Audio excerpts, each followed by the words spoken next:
Well, good afternoon, everyone. Like to call the meeting to order, please. It's about 1:30, and we do have a quorum. So with that, we'll get started. The first order of business, I would like to welcome my colleagues, Kimberly Gold and Tom Bailey, two new city council members who were sworn in a few weeks ago and have been through the ringer now on a couple of city council meetings. So welcome, both of you. They were just appointed to PPRTA yesterday, officially yesterday by the city council. So welcome to both of you. Thank you. I guess with that, I will entertain approval of the agenda. I don't believe we have any changes. Mayor Dixon, I'll move we approve the agenda. Is there a second? Second. We have a motion and a second. All those in favor, aye. Aye. Aye. Any opposed? Okay. Public comment period for items not on the agenda. I don't know if we have anyone in the audience or online. Okay, sounds like we don't. So we will close public comment. Number 4, recognition of Rick Sonnenberg for 20 years with the PPRTA. Yeah, exactly.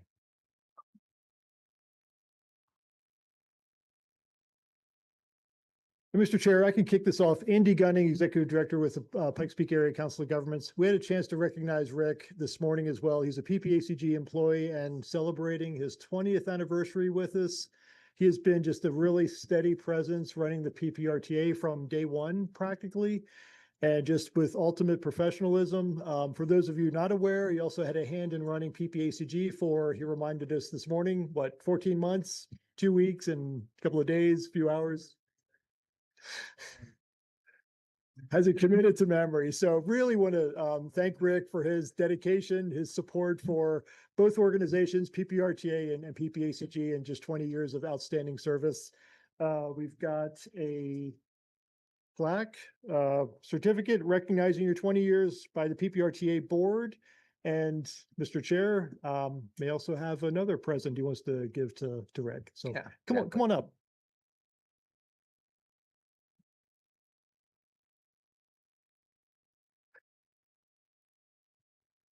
Well, congratulations, Rick.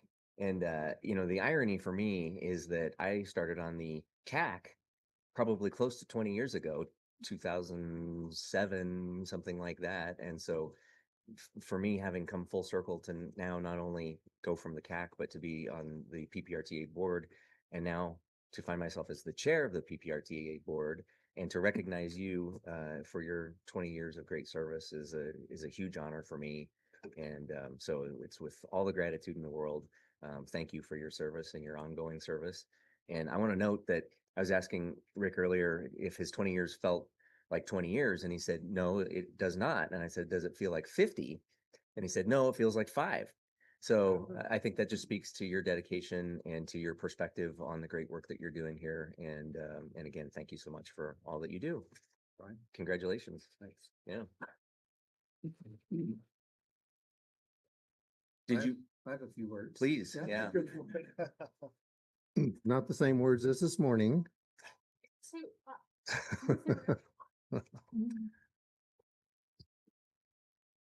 Well, it's been an honor and a privilege to work with this stellar experiment in regional government that was approved by the voters in November 2004 for the original 4-member governments, Manitou Springs, Green Mountain Falls, City of Colorado Springs, and El Paso County. Of course, it's been such a success that Rama joined and Callahan joined. So now we're up to 6. When we first started as 2.5 FTEs of PPACG staff members, I was one of the full-timers. The other full-time staff member at the time, our finance director at the time, Beverly Majewski, she was with me for 17 years and then retired to Florida. And now Lisa is our other full-time PPRTA staff member. The 0.5 FTEs is little snippets of hours of folks in the building that charge time for various functions.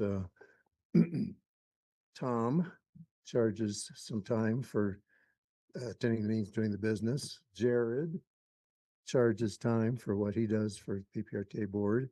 Andy, of course, in the transportation department, the GIS mappers also help us with the maps that go into our annual reports. And a few others that spacing and not mentioning, but a few others in the building support us. So it's been a great experience, very rewarding. It's been just a stellar operation to have 2.5 FTEs managing what was originally a $65 million budget and now is close to $160 million budget. Same 2.5 FTEs. Mr. Musk, you don't have to come look for savings here. It's but it's been very enjoyable, very rewarding, and I thank everybody in the building who have supported me, and also thank you, Jennifer Ivy, for supporting the board and me on the side with your advice, your excellent legal advice. So I guess that's all I have. Be glad to take any questions. Any questions for Rick? He might know a thing or two about this PPRTA deal. I don't know. Yeah. Well, I can just make some comments. I know Jim wants to too, but to Kimberly and to Tom, welcome to our group. Go to Rick's training fresh. You're coming in without the training. It kind of all got dumped on me in like the first 2 weeks. And this time when Commissioner Applegate came on, we trained our commissioners over 2 months before they even started. But we have PERTA and PERTA 2 and PERTA 3, and they're all treated just a little bit different. When we went to take PERTA 3 to the ballot, we had a matrix of 20 different categories or so. Gail and Josh got to plow through that for us, and I have never wanted to watch the movie The Matrix ever since. And I can't even remember watching it the first time, but it took us 2 years to go through and address every issue we wanted to address. And so we stick very closely to the ballot language, but go into your training with a clear mind, because it's about a good 2 hours and a lot of interesting information. So Thank you, Holly. Anybody else want to make a comment about Rick's service? You can roast him if you want. Jim? Jim Godfrey, Chair of the CAC. I've been working with Rick now, I think, since about 2009 on the RTA CAC. And I thought after a career in the military that I was organized. My wife would argue differently, of course, but I thought I had seen organized. I was in financial management, long-term fiscal planning and acquisition, and I had to be pretty organized doing what we were doing, but I have never seen anybody any more organized and together than Rick. And so you've been an inspiration to me in terms of the knowledge. And I will go out and say that without Rick, this organization couldn't do what we do, without a doubt. With Lisa and Bev and the small staff that we've got, you look around in the organizations that you're all part of or have been part of, the staffs are much, much bigger and don't have anywhere near the complicated, complex stuff that goes on as part of RTA with the 6-member governments and this kind of stuff. And all I can say is, Andy, you better, once he starts thinking about retirement, you better hire a year out, because you're not going to learn it in 2 weeks, I guarantee you. But Rick, thank you for all that you do for the community. Appreciate it. It's my pleasure to work with you. Well, again, thanks, Rick, and look forward to many more years of working together with you. So we will move on. Oh, I guess that is an approval item, it looks like.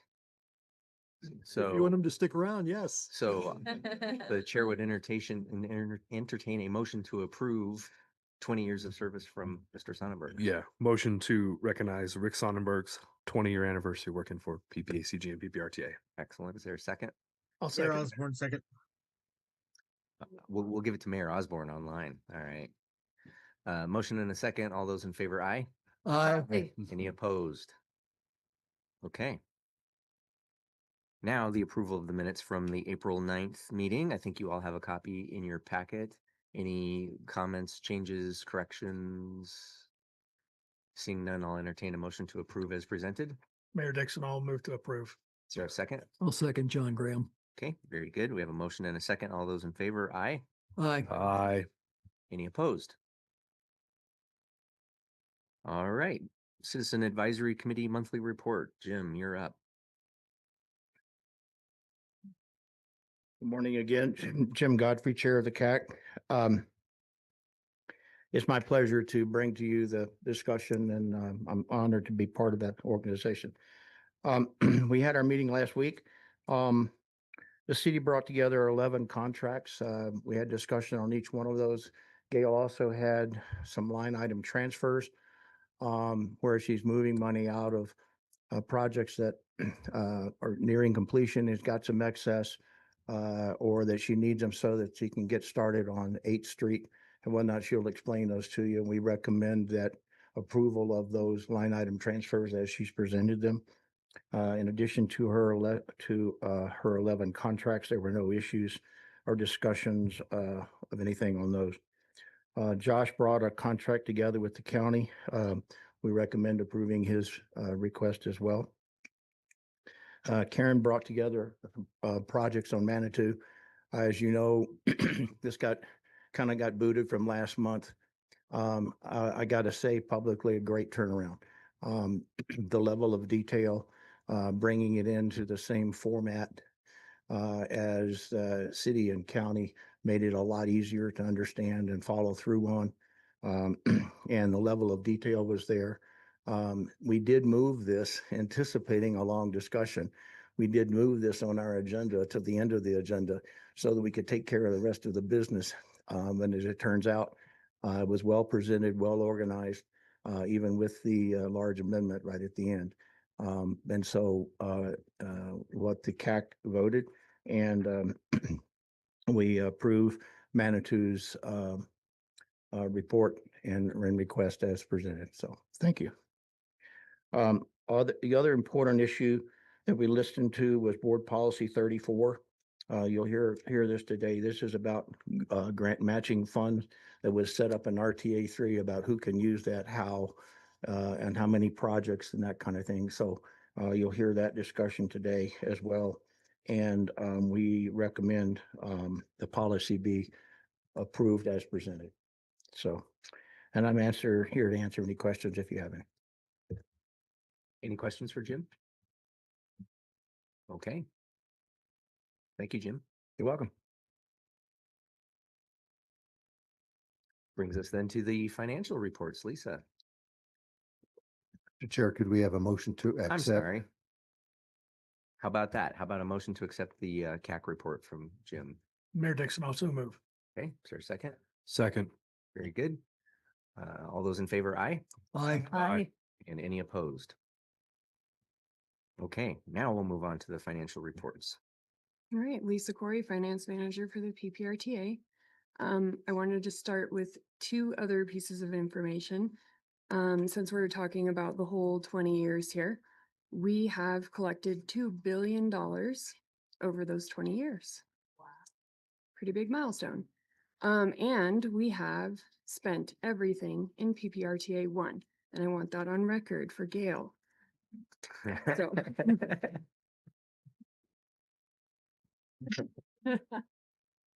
All right, so the financials are for what we collected in the month of March. We collected 13,153,988. Okay.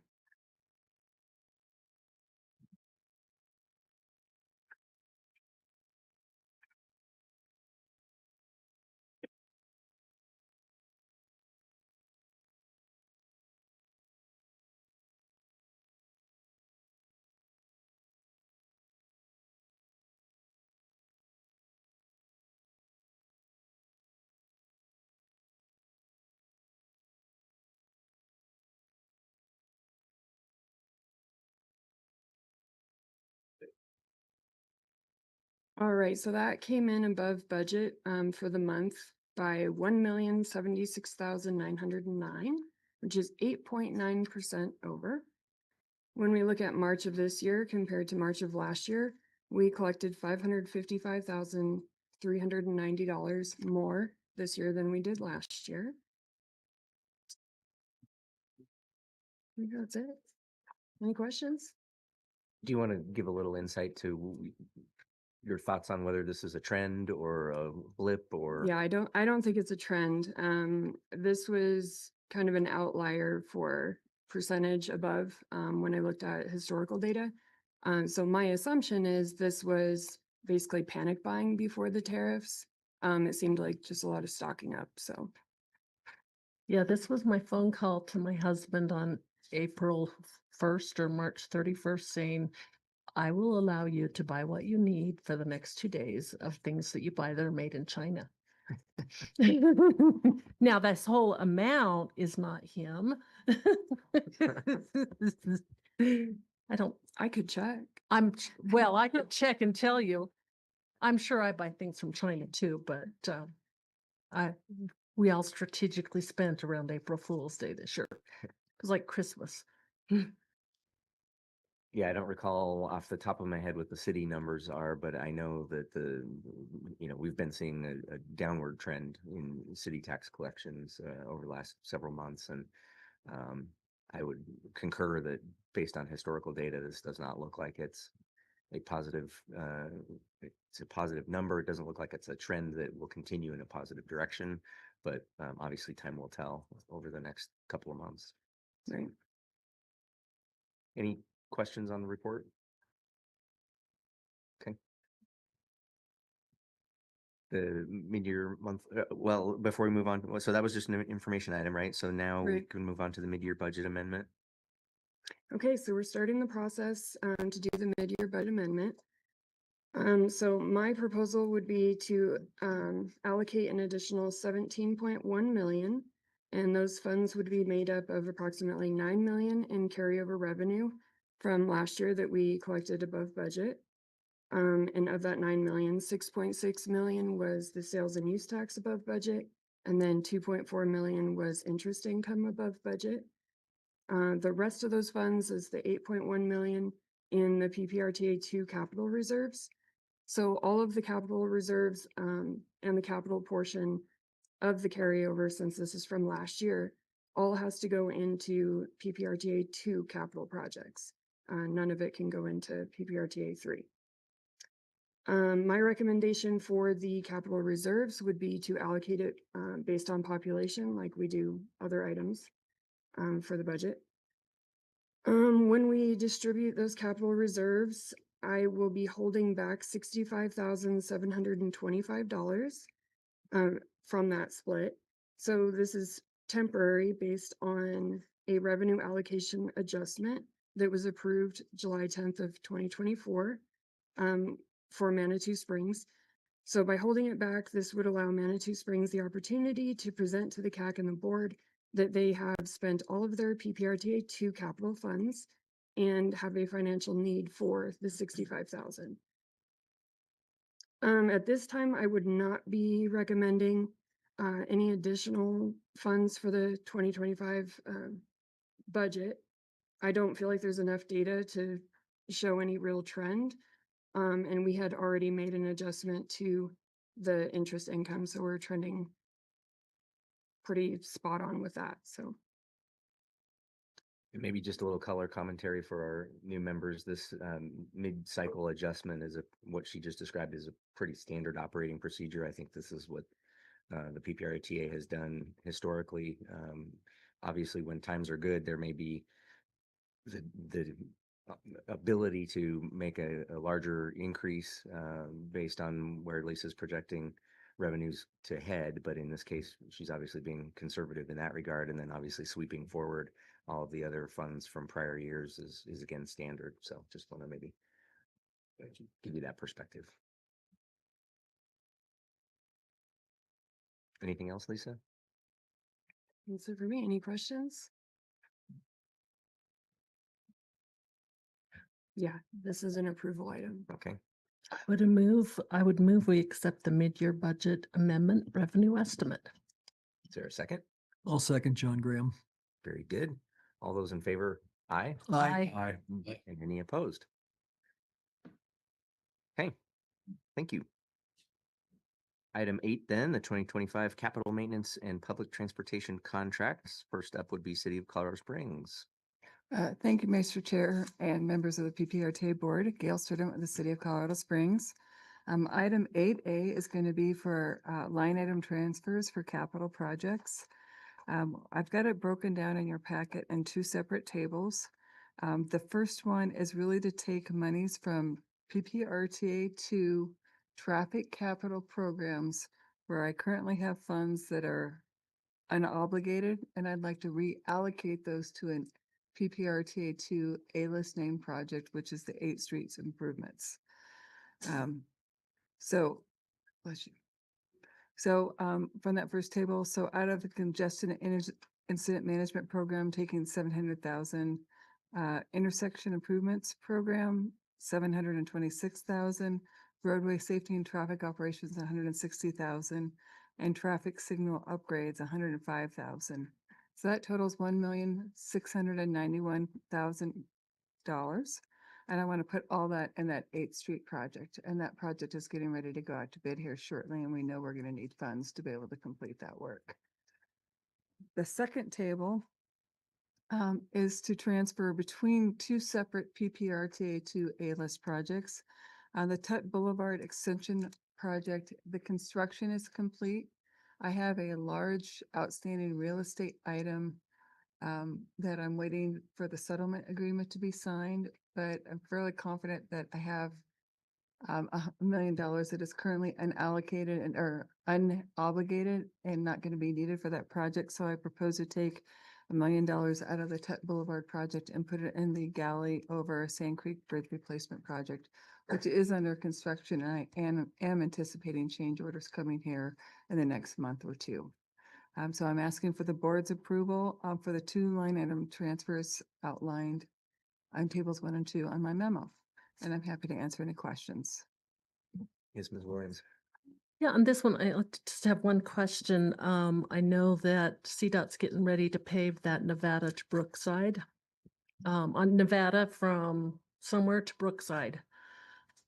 Well, they're They're- going to be paving essentially from just actually north of Brookside down.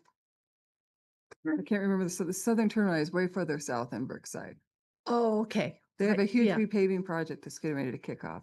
Yeah, my concern is that are you doing the Motor City project at the same time their Nevada No, project? so we are essentially wrapping our work up in that area. Okay, We have 2 signals we're going to go put in on behalf of CDOT.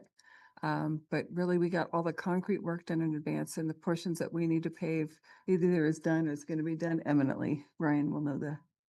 Yes. yeah. So Okay. it'll be done before they're in there. So it's We've not- been coordinating very closely with CDOT and all the activities in there. Thank you. So it's not going to be a total disaster mess. We can. You, well, you just- never know. You never know. right, You Some- just like, just stab me Okay. with a fork, but it's okay. All right. Thank you. Yeah. Any other questions? Hmm.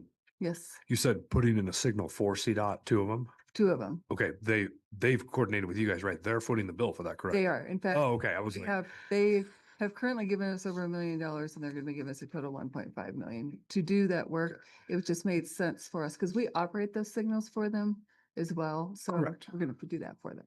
okay, Yeah, yeah, but yes, they're paying for the work. right. I was gonna say, yeah, that's a state highway. Don't pay $1 for that. Other questions for Gail? Anything else, Gail? From Not on this line item transfer. I do need approval on this before we move on to the next item, Okay, please. and before we vote on this, I'll just, again, for the benefit of our new members, as you heard Jim Godfrey talk about it during his CAC report, these all have been reviewed and recommended for approval by the CAC, and I don't believe that there were any, am I stepping out of line, Jim? You're good, okay.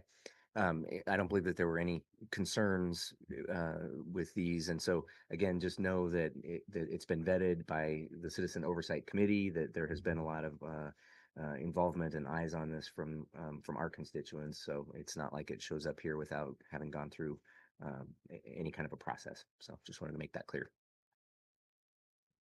Please, yeah. I apologize, Jim Godfrey, for the new members.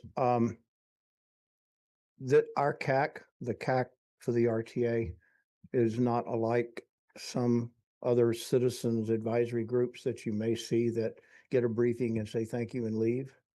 Um, Ours can go on for hours. As Mayor Graham and some others around the room can attest, we get into the weeds.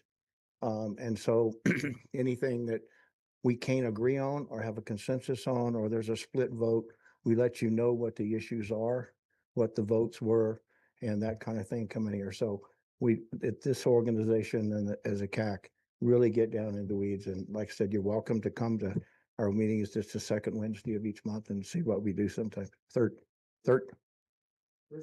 First Wednesday. Yeah, this is the second one, right? So anyway, I'm sorry, just wanted to bring it out because you got other projects coming up to let you know that the staff, county and city staff and the member government staff do get down with the details with us. So just letting you know. Thanks, Jim. Okay, unless there are any other questions, I'll entertain a motion on item 8A. So moved. Is there a second? Second, Mayor Dixon. We have a motion and a second. All those in favor, aye. Aye. Aye. Any opposed? Thank you. 8B, City of Colorado Springs. Thank you, Mr. Chair. Gail Sturdivant again. As Mr. Godfrey mentioned, the city has 11 contracts for consideration for approval by the board today. The first contract is a PPRTA 2 A-list name project. There is a map included. This is for a change order for engineering services that were procured through a request for proposal or RFP process where AECOM was selected. This change order will add, and there is a map included for this project location. This is specifically focused on the southern segment of Academy Boulevard between Fountain Boulevard and Milton Proby Parkway. This change order will cover some additional costs associated with project management, survey, some right-of-way acquisition work, some value engineering, and redoing our construction package to get that that segment back out for bid. And that is in the amount of $28,489. City's second contract, and if you guys need to stop me as I'm going on, please feel free to, or I'll pick them up at the end. Second contract is for the Circle Drive Bridge Replacement Project. That is also a PPRTA 2 project, A-list projects. There is a map included on those bridges. We had 4 bridges that are being replaced with this project, and we're going to be doing the work in 3 phases. We're in the second phase right now. But when we did the contract, we ended up having a 2-year delay from the time we procured the construction contractor to the time we actually started construction, due primarily with issues with some railroad approvals. So we ended up granting the contract for a certain number of days, always establishing a process that we would go through an estimate to complete to make sure that anything that had occurred for the project and any additional time that was going to be necessary could be compensated. So our construction management team went through and did that effort, and we've received concurrence with our construction contractor to add a total of 93 days and also include some additional items in there, which was some unexpected utility relocation and reconciliation issues with the overhead electric. We had to build a wall to protect the overhead electric lines in that area that was not expected to get additional vertical clearance. And then we also had additional railroad flagging costs beyond what was anticipated. We did, however, remove some scope from the project. We had been anticipating doing some road improvements on Hancock Expressway underneath the bridges. And we're really just deferring those improvements till we can have a larger project in that area as opposed to having one spot right underneath those bridges. In the end, all this reconciliation results in a net decrease to PPRTA in the amount of $954,806.93. There is an additional cost of $1,658,480.48. So the net total of that change order would be $703,700. $673.55. And that $1.6 million figure, you see on the notes in the memo, that is really going to be coming from Colorado Springs Utilities and the additional utility costs that we incurred to protect that electric line. The city's third contract is going to be for the Union Pacific Railroad over Fontenarrow Bridge Replacement Project. The mainline bridge is a PPRTA 2 A-list project. And there is a map included in your packet. It's, if you're on I-25, the Centennial exit, directly to the east of that exit, that is where those bridges are located. And it's really before you go into Colorado Springs Utilities Fontenarrow Yard. There's also a second bridge located there. It's a siding bridge. Both those have to be replaced at the same time. We have been working diligently with the railroads to figure out how to be able to keep full-time rail service going and replace railroad bridges at the same time. It's been a fun activity over the last few years to figure this out, but we've come to a process where we're actually going to have BNSF do the bridge replacements, a rapid bridge replacement, in over 2 separate 5-day closures to be able to go through and do that. Because we've made this shift in project delivery, it actually requires some additional railroad oversight. The cost for that has been estimated to be $59,620, and we are required to provide that reimbursement to be able to continue with the project, and that would go to BNSF Railroad. The city's Gail, I just have to ask one question, and this is just tongue in cheek. Has the railroad been doged yet? unfortunately, they're not a portion of the federal government. Oh. They are privately owned businesses or publicly traded companies, right?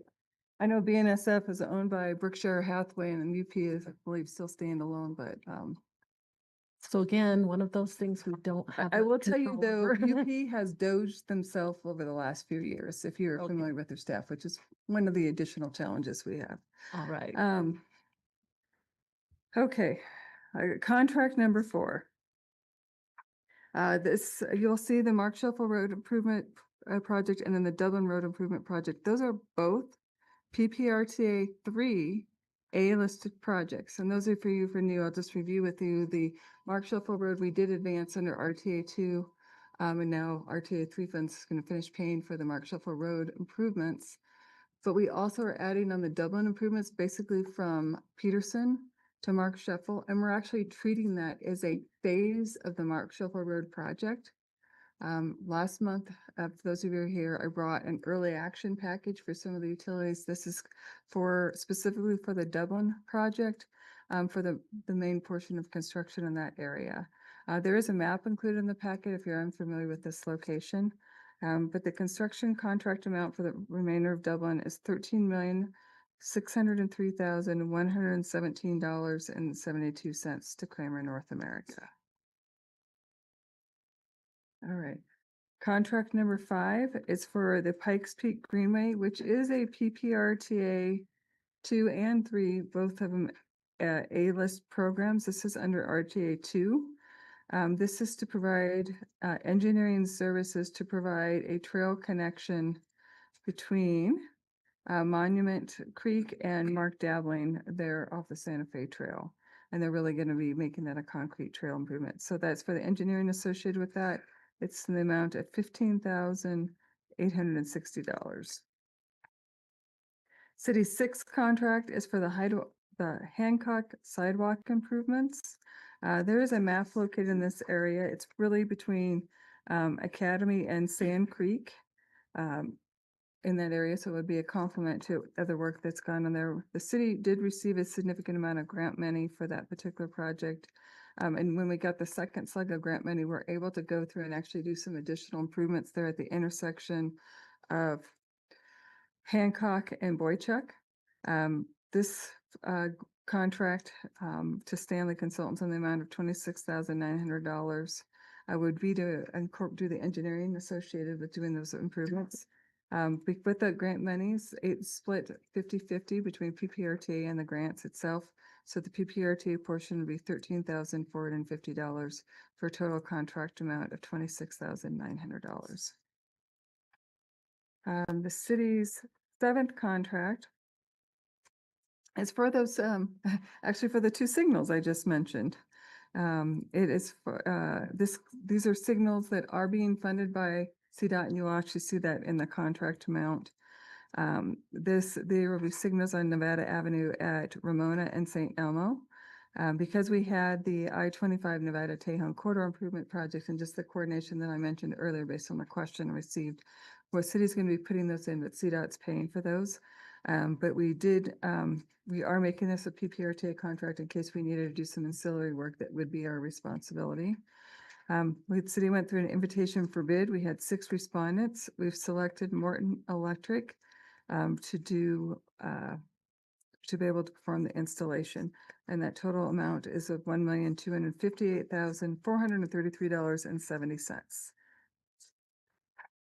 Okay, the city's 8th contract is for school zone expansions.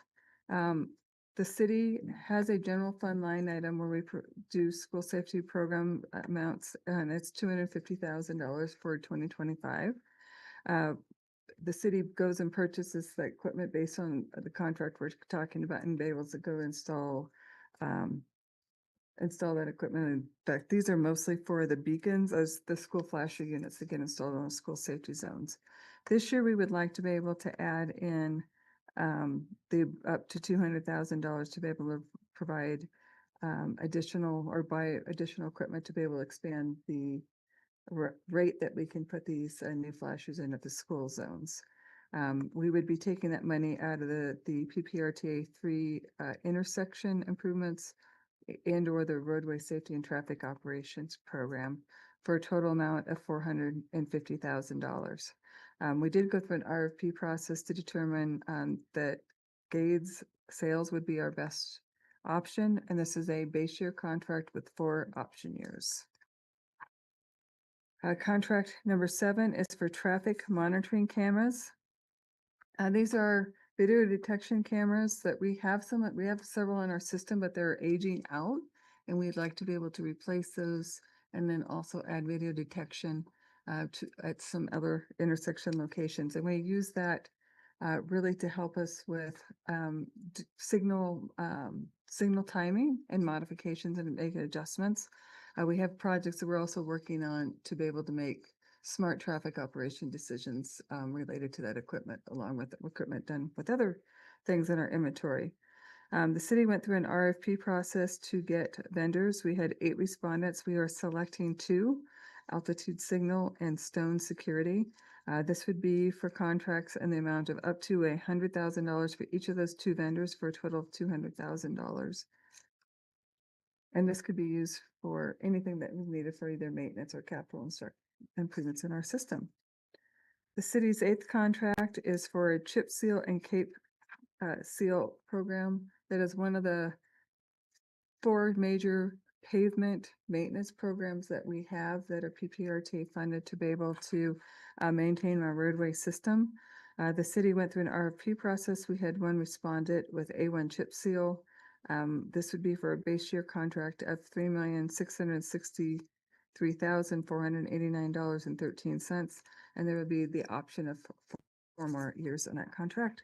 Gail, could I interrupt you on that? Yes. Is it unusual to have just 1 respondent to an RFP? Unfortunately, on this kind of stuff, no. On a lot of other things that would be unusual, but there's several of the suppliers just don't want to deal in this space. They want to do more mill and overlay type work. Got it. And so A1 chips. So, but I tell you, we have looked around pricing wise with other folks and know that this is competitive pricing as Okay. well. Thank you. Thank you for asking. The city's 11th contract is for a slurry seal program. This one, we did have 2 RFPs. 2 respondents. We did select A1 chip seal again, and that's in the amount of $1,470,752.82. That's for the base year amount, and there are up to 4 option years for that contract. So those are the city's 11 contracts. I'm happy to take questions and would appreciate the board's approval. Any questions? Do you want to start over with number 1 again and just go through them one more time just to be sure? I'd request we start in reverse order. There you go. Reverse order, there you go. Yeah, perfect. I could see if I could do it by memory. Yeah, that would be impressive. Great. The cameras is for the traffic signals is purely like a retrofit, right? You're just taking an old one out and putting a new one in. You're not adding to any of those? We would be we are Oh, you leaving are, the okay. option. We retrofit cameras as they're failing. And then there'll be some intersections where we would be adding new equipment as well, that where we currently don't have video detection. Oh, okay. Thank you. Yes, Okay, any other questions? They're not going to be red light cameras, are they they? are not red light cameras. That is not a public works function. That is a law enforcement function. Okay, And they are not license plate readers either. These are really solely used to help us with the traffic operation and monitoring. thank you. Okay, any other questions for Gail on these 11 items? Seeing none, I'll entertain a motion to approve. Move approval. And is there a second? Mayor Dixon, second. I have a motion and a second. All those in favor, aye. Aye. Any opposed? Great. Thank you, Gail. 8C would be El Paso County. Good afternoon, Josh Palmer, County Engineer. The county has a single contract to bring before you today for approval, and that is for a utility reimbursement agreement to Black Hills Energy in the amount of $49,756.01. And this is for Phase B or Project B of the Highway 105 project. So this is a requirement. The Black Hills Energy has a easement in the county's right of way, and as part of the capital improvement project on 105 required us to relocate their line. So we're relocating it outside of the right of way, basically rerouting it. So this is a required reimbursement to Black Hills Energy. Any questions for Josh? Seeing none, I'll entertain a motion to approve. Motion to approve for item, what was that? 8C. 8C for El Paso County. Yeah. Very good. I'll second John Graham. Thank you. All those in favor, aye. Aye. And any opposed? Great. Brings us then to 8D, the city of Manitou Springs.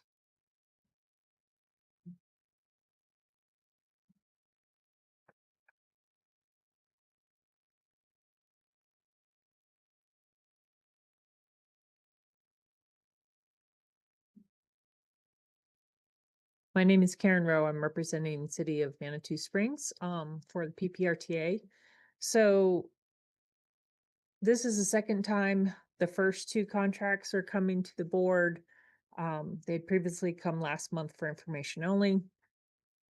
We got agreement on the CAC on what percentage split should be between PPRTA and the city. And so just a little background for contracts number 1 and 2 is these were works for the transit mobility hub in Manitou Springs. However, a portion of that is for a dance hall or a pavilion area. So the work was a little intermixed together. So you can see at the top there what the total invoice was and then what we're asking PPRTA to pay for. So this is all under the PPRTA 2 capital funds. There's 1.9 million total, so it's all getting just deducted from that. So they're asking for, and you'll see in the memo how the logic is that they broke that out, and that was based on input from the CAC at the previous month. So I didn't know if there was any questions there. The CAC seemed to be okay with that percentage that we're requesting from PPRTA. And I'm just going to start with number 1s and 2s. Okay, so I'm going to go on to 3, 4, 5, 6. The city is moving forward with what's called a CMGC approach, where you hire the contractor and in this case, the architect/designer at the same time, so that the contractor can have input during the design. So you'll see the first contract is with the contractor, Franson Pittman, and 4, 5, and 6 is with the architect. Now, what they did this time in order to avoid that messy intermingling of the scope of work is they said, look, we're going to do it in phases. There's phase 1, which is the major part of Hiawatha mobility hub. Phase 3 is the connection from that mobility hub, Old Man's Trail, up to Manitou Avenue. And phase 4 is kind of at Manitou Avenue, what's called the formal Chase Bank property, now called the Duck Stop. And so what they're doing is they're doing the full design for phase 1. That's why the amount's much bigger. And they're doing schematics for phase 3s and phase 4. But they do feel, and the CAC agreed, that this is within the scope of what the PPRTA 2 mobility hub for Hiawatha would pay for or could pay for. So those are all for the Hiawatha PPRTA 2. The PPRTA 3 maintenance funds is for Pyramid to start a paving project for 2025. And it would do some patching on Manitou Avenue as well as 2-inch mill and fill on residential streets. So I have the map for the residential streets up there that I think there's one minor change on that in the final contract, but in general, it gives you the idea of the scope. So with that, we're asking the board to approve those expenditures for PPRTA 2 and 3. Any questions on those contract items? Mr. Sonnenberg. Just for the new members, I wanted to share the exact PPRTA 2 capital project name that was voter approved for contracts 1 through 5. Anywhere it says Hiawatha Mobility Hub, the exact voter approved project name is Manitou Springs Transit Shuttle and Surface or Structure Parking. And the parking lot is a huge part of the square footage of that site. Thank you. Any other questions, comments? Seeing none, I'll entertain a motion to approve. Mayor Dixon also move. Is there a second? Holly Williams, second. Okay, we have a motion and a second. All those in favor, aye. Aye. Any opposed? All right, thanks, Karen. Thank you. Yep. Now we're on to item 9, member governments and other reports. City of Colorado Springs Transit Services monthly update. Lan. Good afternoon. My name is Lan Rao. I'm the transit. Excuse me a second. Did we cover contract number 7? What that motion, approval motion? Good question. I thought. Oh, I guess not. It was just the first 6. I might have missed it. Good catch. Did I miss it? What are you missing? Contract 7, the paving with Pyramid. Did you? was I it- did mention that, Okay, yeah. sorry, my error. It's okay. Okay. I so didn't we're good. mention Pyramid, but I did say the maintenance project with the paving, patching on Manitou Avenue too. Okay, PPRTA sorry, 3. Lan. It's okay. Okay.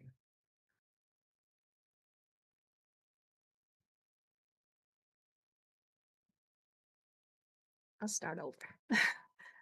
My name is Lan Rao. I'm the transit division manager for City of Colorado Springs, also known as Mountain Metro Transit. I'm here every month to report our ridership as well as what's going on with transit.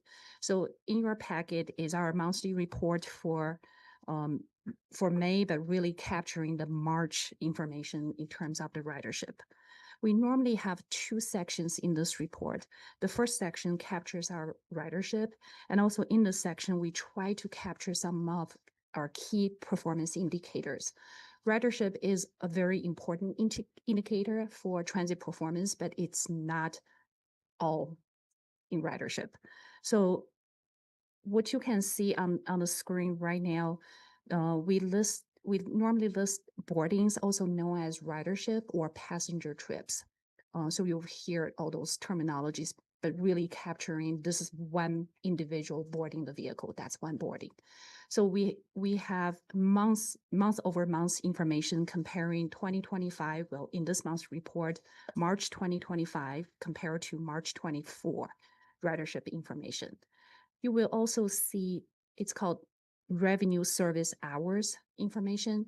what it captures is really the output, the supply side of the service. Ridership is basically the result, how many people are using the system.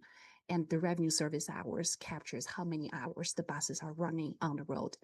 And then the last two columns, you will see the true somewhat of the efficiency that we try to capture is how many people are riding the bus on an hourly basis.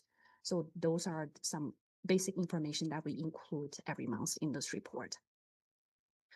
On the second page, you will see month over month comparison, well, year over year for the same month comparison, showing 3 years of information. And now moving on to the third page of the report, we include basically year-to-date information for the last 5 years for both the fixed route bus service as well as ADA paratransit, also known as mobility, metro mobility service for people who are certified to use the mobility service because of a disability. The second section of our report includes some highlights. Ryan just helped me distribute some flyers for our zero fare program this year. We plan to provide zero fare again this year, starting June 1st, ending August 31st. We have seen record ridership when we provided free fare. This is a state grant program that provides, basically reimburses us for any lost fare revenue. Transit relies heavily on our fare revenue to provide, and that fare revenue comes back to actually PPRTA and be applied for transit operations. So it is very important that we receive this reimbursement to continue to provide that service. National Transit Drivers Appreciation Day. We outsource or contract out our services. All our drivers and mechanics are private for-profit companies, and our drivers are the frontline individuals that our customers see. They're not city employees. We have been out there showing our appreciation through different events, and they are such an important part of transit service, providing a vital service to the community. Back in 2023, we received a federal, it's called low or no emission grant to purchase 6 hybrid diesel, hybrid electric vehicles. We started to receive those vehicles. So far, we have received 4 out of the 6 that we ordered.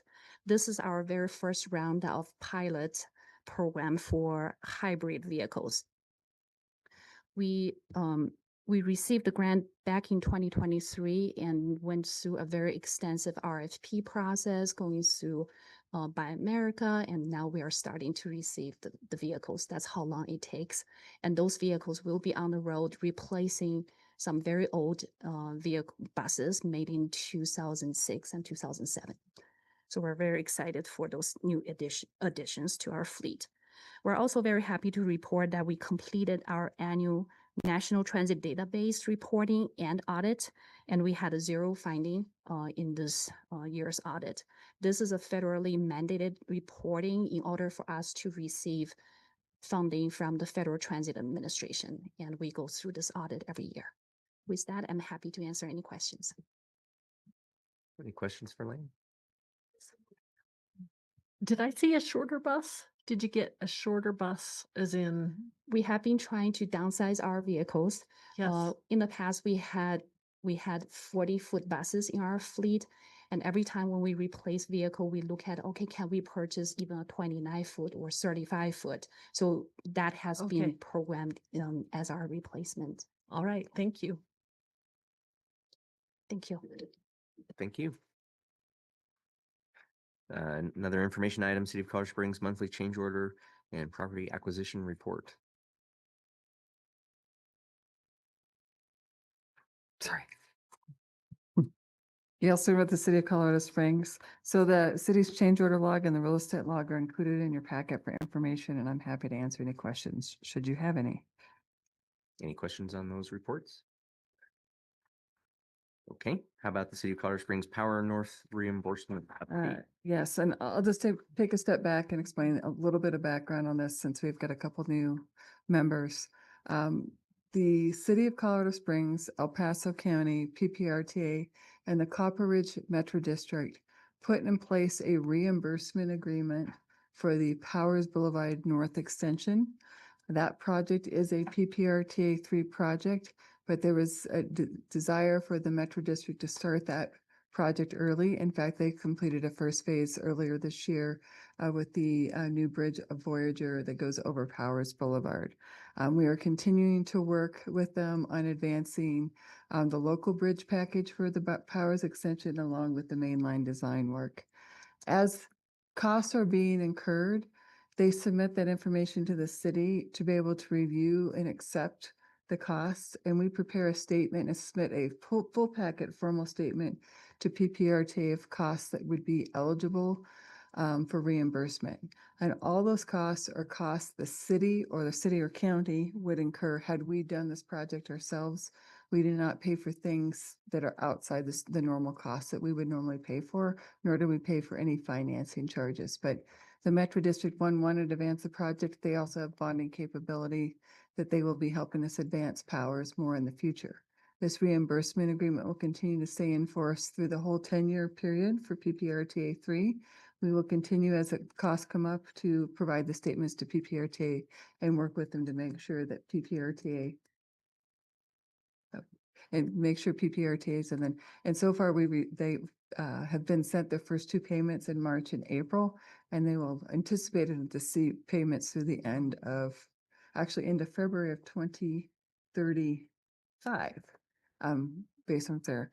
But what we do for the PPRTA CAC and board is provide a summary, and today's summary is actually super short, but I wanted to be able to provide something for you. So one, we could just explain to you that this reimbursement agreement exists and to show you with the work that's been completed to date, which is just over 18 million, that just under 16.9 million is subject to reimbursement by PPRTA. And then the other 1.175 million is attributed to work performed on behalf of Colorado Springs Utilities. When you can see this next month, I actually have a bunch of engineering contracts. It's going to be like 2 pages long, but this is a good starter to let you see what you'll see for a summary and then just explain to you what's going on. Any questions about that? Maybe I'll just tack on another comment, Gail. I think in addition to getting this project done sooner for the benefit of the driving public, would you say that advancing it in this time frame is probably also a cost savings because time is money, and we know that things don't get cheaper over time, right? Absolutely. So in fact, that with this work with Copper Ridge Metro District 1, we're not going to have to piecemeal this project over time. They're going to be able to help us do 1 more comprehensive or 2 comprehensive projects. In the earlier time frame, if we had to do this solely with PPRTA monies, we would have to wait really till the 9th and 10th year to really have enough funds to be able to start, and we would be incurring 8 to 10 years of additional costs. So this is really an overall benefit to the traveling public. I think we're going to have a safer project, and I think we're going to have a better quality project to be able to do it all at one time. And I think, Gail, you deserve a lot of credit for bringing this together and for making this happen the way it has. So thanks for your Thank you. Appreciate proactive efforts and foresight to make it happen in a much more cost-effective and timely fashion. Thank you. I appreciate that. And I just have one question. I get asked this constantly. When is it going to be done? That's a It's great like question. it magically happens, I think. So, realistically, we're saying publicly 2030. We plan on starting construction on the 3 local bridges this fall. So the 3 local bridges, there's going to be Ridgeline, where it currently goes over Powers, will turn into a bridge. Flying Horse Club Drive will turn into a bridge, and there's actually a bridge we're going to be installing that's a pedestrian golf cart bridge that's just north of Flying Horse Club Drive to be able to get folks across that roadway. So those will come out first, and then we're just in the early stages of the environmental reassessment and everything associated with the main line, but lots of great work happening out in the field today. They were out there doing stuff to continue to advance that project. You will see here in the next few months advertisements for meetings, public meetings associated with that. One, to let folks know about the local bridge construction I just mentioned. And then we were going to do a neighborhood update on some of the environmental pieces that are going to be happening associated with that project. I know, Director Bailey, you and I will probably have some one-on-one time in advance of those things, and I'd be happy to talk with you about it anytime, so. Thanks. Any other comments on that item? Okay, thanks, Gail. We'll move on then to 10A, the legislative report, and I think Dan is online. I am. Good Good afternoon, everybody. It's actually morning where I'm at. This report is coming live from Kauai today. So it's good to see everybody. Session is over. As you know, there was a little over 650 bills introduced this year. I think 657 or 658. The main themes, a lot of the main themes were construction defects, labor, AI was a big piece of the end of the session, and the budget was the leading star of the 2025 session and will be the leading star of the 2026 session. Moving forward, of the 650 bills, a little over, we were tracking 31 of them. We actually had 4 that we were pretty active on. Senate Bill 272, 30, and then also 1007 in the RTD bill. We made sure that our existing RTA was not affected by that. Thanks to the leadership of Rick and our attorney, Jennifer Ivey, we were able to get an amendment on the bills in order to make sure that nothing could happen to the RTA as these bills move through the system. So that's sort of where the session ended up. I think we had a pretty effective session, and looking forward to happy to take any questions. I do think there will be a special session sometime the end of August or September dealing once the Medicaid budgets get all done at the federal level. Also, the governor wants to get the AI situation taken care of. That bill died at 11:59 the day before the session ended, and they would like to try to extend the 24 bill, Senate Bill 205, out because the inception date of that bill is 2/1/26, and nobody's ready for that. So I do expect a special session coming late summer, early fall. Okay. Any questions for Dan? All right. Well, thank you and enjoy your time in the islands. Well, thank you very much. Thanks. 10B, the board policy number 34, PPRTA 3, state and federal discretionary grant match fund. Rick, are you going to tackle that one? Yes. Okay. Thank you, Mr. Chair. As most of the board members will recall, but I'd like to cover the details for the new members. In the lead up to 2022, because the board had decided they wanted to go to the voters in November 22 to ask the voters to renew the capital portion of the PPRT to the 55%. But in the lead up to that, in 2021, the CAC and the board spent about a year going over with a fine tooth comb all the issues regarding the capital project names. And we talked about program funds, but one of the things that came out of that discussion was let's add a capital project with no particular money in it, but it's an empty bucket for any member government to use. Let's add a capital project called State and Federal Discretionary Grant Match Fund. Just in case a member government discovers a state or federal discretionary grant over the 10-year periods of PPRTA 3, which is January 1st of 2025 to December 31 of 2034, if they discover a grant that they'd like to use some of their own allocation of PPRTA 3 money, let's add this capital project name so they have access to that. They could then line item transfer some of their capital money into that and then use that as a grant match. So everybody agreed with that, and that was added to the ballot measure, and the voters approved that. However, one of the issues that was tacked on in that 1 year lead up in 2021 was that, well, what do we do if one of these state or federal grants is not on the A list, but rather is on the B list or no list? Do we want to make a B list because you really aren't supposed to get to the B list till after you completely fund the A list? What happens if a grant is on the B list or is not on either?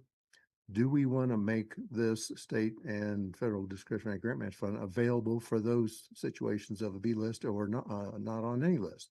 And the answer was yes, but it would need to be a supermajority 2/3 vote of the board to do that. So when we got closer to the start of PPRTA 3 last fall, and we drafted this draft board policy 34 that included the mention of a supermajority, our excellent board attorney, Jennifer Ivey, discovered that our establishing IGA states board votes can only be simple majority. No supermajority is allowed. So the only way to continue to allow this board policy to be considered, and it was postponed because it was in conflict with the establishing IGA. And for the new members, the establishing IGA was originally between the four founding member governments, City of Colorado Springs, El Paso County, Manitou Springs, and Green Mountain Falls. And it's an IGA between the member governments. So the PPRTA board cannot change the establishing IGA. It has to be a consensus of all of the member governments changing their own IGA between themselves. So since that IGA between themselves said simple majority only, then the only way to allow for this program fund and to allow for supermajority and to allow B list or no list projects to have access, we had to ask the now 6 member governments to change the establishing IGA. So we did that starting in the fall, and it took 3, 4, 5 months. So now that we have all the approvals of 6 member governments for the 6th amended and restated establishing IGA, and that IGA allows for this supermajority vote, and that's the very last page of your packet showing the language. So now that the establishing IGA between the member governments allows for this specific supermajority vote, now we can have the board policy that reflects that. So now it's timely. We've gotten past the conflict, so now it's okay to proceed with the board to approve board policy 34, and the CAC is recommending in favor, as so am I. Be glad to take any questions. Any questions?